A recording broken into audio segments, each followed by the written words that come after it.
नमस्कार. मी मोरेश्वर. हाय Maharashtra YouTube news चॅनलमध्ये आपलं स्वागत आहे. मुंबईमध्ये दादर शिवाजी पार्कवर ठाकरे बंधूंची संयुक्त सभा पार पडली.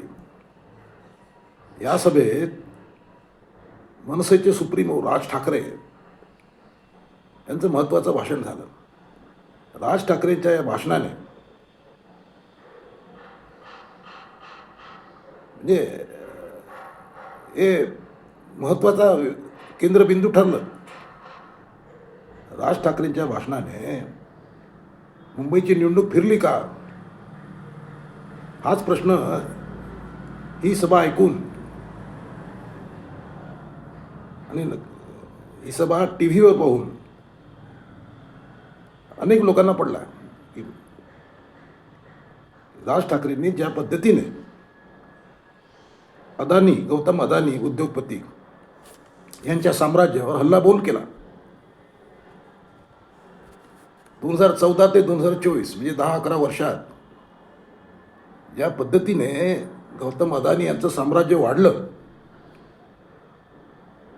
वीज, रस्ते, सिमेंट वगैरे वगैरे वेगवेगळ्या क्षेत्रामध्ये प्रत्येक गोष्ट अदानींना दिली जात आहे, यावर राज ठाकरेंनी बोट ठेवलं आणि हे कशा करतात असा प्रश्न उपस्थित केला. राज ठाकरे म्हणाले, हो, ही निवडणूक शेवटची निवडणूक आहे, ही शेवटची संधी आहे तुम्हाला मुंबईवाल्यांना. म्हणजे आता चुकला तर चुकला. इथे उद्धव ठाकरेंचंही भाषण झालं. उद्धव ठाकरे म्हणाले की शरद पवार यांचं नाव पुसण्याचा हा प्रकार आहे. म्हणजे एकूणच ही दोन महत्त्वाची भाषणं म्हणजे पूर्ण राजकारण ढवळून काढणारी निघाली. तर निवडणुकीला अवघे 4 दिवस आहेत. हीच भाषणं 4 दिवस आधी झाली असती तर काही वेगळी हवा तयार झाली असती. पण राज ठाकरेंच्या भाषणाने ही निवडणूक फिरवली आहे का, ही निवडणूक ठाकरे बंधूंच्या हातात जाते का, असा प्रश्न नक्कीच उपस्थित झाला आहे. म्हणजे भाजप म्हणजे देवेंद्र फडणवीस विकास आणि मुंबईचा विकास आणि हिंदुत्वाची लढाई या मुद्द्यावर निवडणूक लढत आहेत. म्हणजे देवेंद्र फडणवीसांनी विकास, मुंबईचा विकास आणि हिंदुत्व हे 2 महत्त्वाचे मुद्दे केले आहेत. आणि उद्धव ठाकरे आणि राज ठाकरे हे मराठीसाठी मतं मागतायत, मराठी अस्मितेसाठी मतं मागतायत.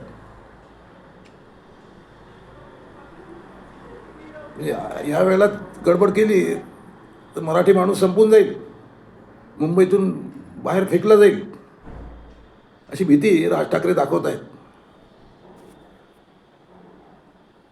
म्हणजे हे सांगताना राज ठाकरे यांनी जो ग्राफ लोकांपुढे मांडला, सादर केला, तो भयंकर आहे. पण साऱ्या गोष्टी जर अदानींना दिल्या जात आहेत, मग इतर उद्योगपती कुठं आहेत? पण ही गंमत आहे की राज ठाकरे अदानीवर हल्लाबोल करत होते तेव्हा व्यासपीठावर जयंत पाटील बसले होते. जयंत पाटील म्हणजे शरद पवारांच्या राष्ट्रवादीचे नेते. जे शरद पवार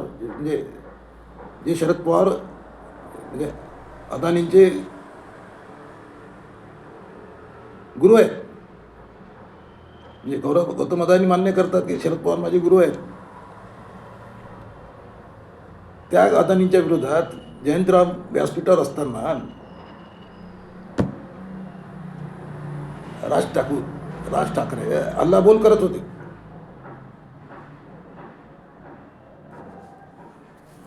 पण जयंतराव त्याबद्दल काही विशेष बोललेले नाहीत. त्यांच्या भाषणातही काही विशेष त्यांनी स्पर्श केला नाही. तर आता राज ठाकरे यांनी अदानी यांच्यावर हल्ला हे आपल्या भाषणाचं मुख्य केंद्रबिंदू केलं होतं. पण त्यांच्या भाषणात असे अनेक मुद्दे आहेत जे भावनात्मक असले तरी त्यांच्या खरेपणाबद्दल शंका निर्माण होते. राज ठाकरे म्हणाले की मुंबईचं विमानतळ, आता नवीन विमानतळ झालं आहे मुंबईत, नवी मुंबईमध्ये, त्यामुळे जे जुनं मुंबईचं विमानतळ आहे ते विमानतळाची जागा विकली जाईल अदानीला.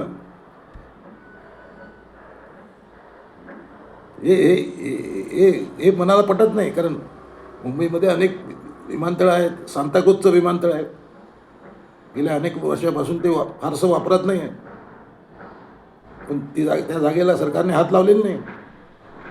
सांताक्रूजचं विमानतळ आहे तिथे आहे, ती जागा विकलेली नाही किंवा हात काही गडबड झालेली नाही. तेव्हा विमानतळ विकलं जाईल, विमानतळाची जागा विकली जाईल, हा मुद्दा येईल.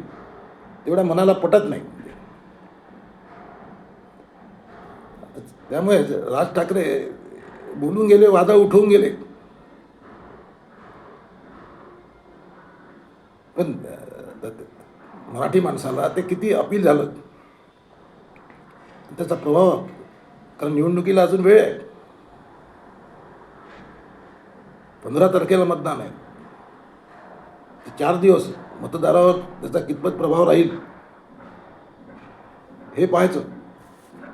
कारण मुंबईमध्ये 140 मतदारसंघ असे आहेत जिथे मराठी माणसाची निर्णायक मतं आहेत. 140 एकूण जागा आहेत 227, त्यापैकी 140 जागा अशा आहेत जिथे इथला निकाल मराठी माणसाच्या हातात आहे. 33 जागा अशा आहेत जिथे मनसे आणि भाजप डायरेक्ट फाईट आहे, आणि बाकी जागावर उद्धव ठाकरे यांची शिवसेना आणि एकनाथ शिंदेंची शिवसेना या दोघांमध्ये फाईट आहे. अशावेळी राज ठाकरे यांची तोफ ठाकरे भावांच्या मदतीला येईल का? राज ठाकरेंचं भाषण ऐकून जे बाहेर पडत होते सभास्थानावरून, त्यांना तर असं वाटत होतं की बाबा, त्यांच्याशी तुम्ही बोलला तर असं वाटत होतं की निवडणूक फिरली आहे. तर असं झालं आहे का? राज ठाकरेंच्या भाषणाने निवडणूक फिरवली आहे का? वारं फिरलं आहे का मुंबईचं? भाजप अडचणीत आला आहे का?